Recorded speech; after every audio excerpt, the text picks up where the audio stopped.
हम तो दिखाई देते ही सीधा दो आंखों के बीच में गोली मारते हैं मान्यवर, दो आंखों। हमारी सरकार ना आतंकवाद को सह सकती है, ना आतंकवादियों को सह सकती है।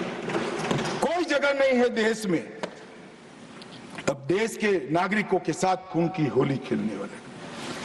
मान्यवर, दूसरी समस्या थी वामपंथी उग्रवाद। वामपंथी उग्रवाद अभी अभी किसी ने भाषण किया कि राजनीतिक समस्या है। अब मुझे तो इस सोच पर ही दया आती है। विकास की दृष्टि से पिछड़े हुए कई जिले हैं, कई तहसीलें हैं। सबको मालूम है लंबे कालखंड के बाद हम आजाद हुए। कोई भी सरकार हो, भले कांग्रेस की ही थी, मगर कोई 5-25 साल में सब जगह विकास नहीं पहुंचा सकते। हम पहुंचा रहे हैं अब सब जगह, मगर छूट गया होगा कोई बार। तो इसका मतलब ये नहीं कि हम देश की व्यवस्था को ही न माने, संविधान को ही न माने और सरकार लाचार बनकर देखती रहे। हजारों लोग बलि चढ़े। हिम्मत देखे साहब, पशुपतिनाथ से तिरुपति तक का लाल कॉरिडोर, 12 राज्य, कई जिले, कई तहसीलें, कई थाने कब्जे कर दिए, पूरी व्यवस्था समाप्त कर, पैरेलल करेंसी चलाई, पैरेलल स्टैंप पेपर चलाई, सरकारें बनाई, कोई बोलने वाला नहीं। मैं सबसे पहले एक बात इस सदन में जिम्मेदारी के साथ बताना चाहता हूं, 21 मार्च 2026 को इस देश से नक्सलवाद समाप्त। और मैं जो बोल रहा हूं इसके पीछे नरेंद्र मोदी सरकार के 10 साल का परिश्रम, बारीक आयोजन, इनकी विकास की भूख संतोषने के लिए किए गए प्लानिंग और पैसों का आवंटन है। और सुरक्षा ग्रिड को एक भी जगह गैप न रह जाए, इस तरह से अपने पुख्ता किया है। मान्यवर, संवाद, सुरक्षा और समन्वय, ये 3 सिद्धांतों को अपनाकर हमने नक्सलवाद के खिलाफ हमारी लड़ाई जारी की। मैं फिर से एक बार डीआरजी, एसटीएफ, सीआरपीएफ, आईटीबीपी और बीएसएफ के जवानों को ढेर ढेर बधाइयां देना चाहता हूं, जिन्होंने घंटों घंटों तक, जहां सूर्य की किरण दिन दहाड़े भी ना पड़े, ऐसे घने जंगलों के अंदर पानी पिए बगैर, खाना खाए बगैर, नींद लिए बगैर इस समस्या के समाधान के लिए अपना सर्वोच्च बलिदान दिया है। मान्यवर, हमने नवीनतम टेक्नोलॉजी के साथ नक्सलवाद के खिलाफ लड़ने की शुरुआत की। लोकेशन ट्रेनिंग, मोबाइल फोन की गतिविधियां, साइंटिफिक कॉल लॉग्स का एनालिसिस, सोशल मीडिया का एनालिसिस, इनकी कुरियर सर्विस का रेखांकन, इनके परिवारों की आवाजाही का रेखांकन, और ये सब एकत्रित कर हमने हमारे सुरक्षा बलों को इंफॉर्मेशन से लैस करने का काम किया। ड्रोन सर्वेलेंस, सैटेलाइट इमेजिंग, ये दोनों का आर्टिफिशियल इंटेलिजेंस के साथ मिलकर सॉल्यूशन निकाला, नतीजे निकाले, और इसके आधारित डेटा एनालिसिस कर हमने सटीक जगहों से हमारे सुरक्षा बलों को लैस किया, जिसके आधार पर उन्होंने काम किया। मान्यवर, इसमें भी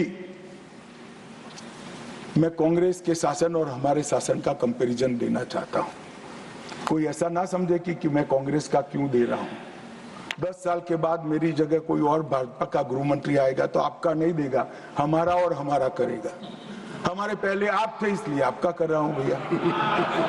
2004 से 14 कांग्रेस की सरकार थी, हिंसक घटनाएं हुई थी 16,463 और 53% इसमें कमी आई।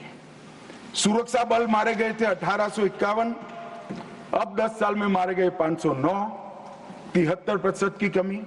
और नागरिकों की मृत्यु 4,766 से कम होकर 1495, 70% की कमी।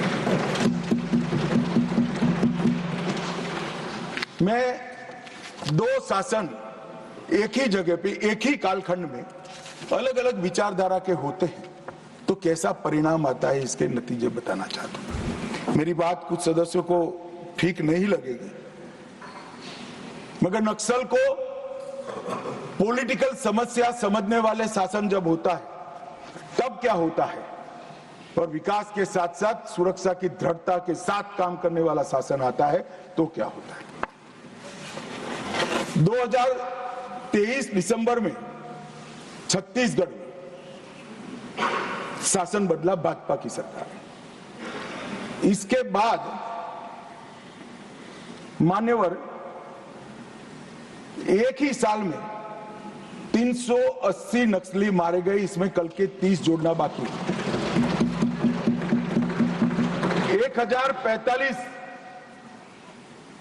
और 1194 गिरफ्तार हुए और 1045 सरेंडर कर गए और टोटल 2619 संख्या में कमी आई। मान्यवर 2619, और ये सब करने में सुरक्षा बलों की हताहत 26 है, 26। मान्यवर एक उदाहरण है, यही छत्तीसगढ़ था, यही पुलिस थी, यही सीआरपीएफ थी, यही भारत सरकार थी, सिर्फ वहां सरकार कांग्रेस की। भाजपा सरकार आई, एक ही साल के अंदर 2619 नक्सलियों की फौज या तो सरेंडर कर गई, या तो अरेस्ट हुई, या तो मार गई। ये अप्रोच का सवाल है मान्यवर, सुरक्षा की ग्रिड मजबूत करने का सवाल। कांग्रेस के शासन में कुल 2014 तक 66 फोर्टिफाइड पुलिस स्टेशन थे, इसमें से 32 अटल जी की सरकार में होने थे, और मोदी सरकार ने 10 वर्ष में 66 के बनाम 612 फोर्टिफाइड पुलिस स्टेशन बनाए। मोस्ट इफेक्टेड नक्सल जिले, इसकी एक व्याख्या है, कांग्रेस ने ही बनाई, हमने स्वीकारी। 2014 में 126 थे, अब उसमें से 12 बचे हैं, और मैं कह चुका हूं 31 मार्च 26 को मैं शून्य लेकर यहां हूं।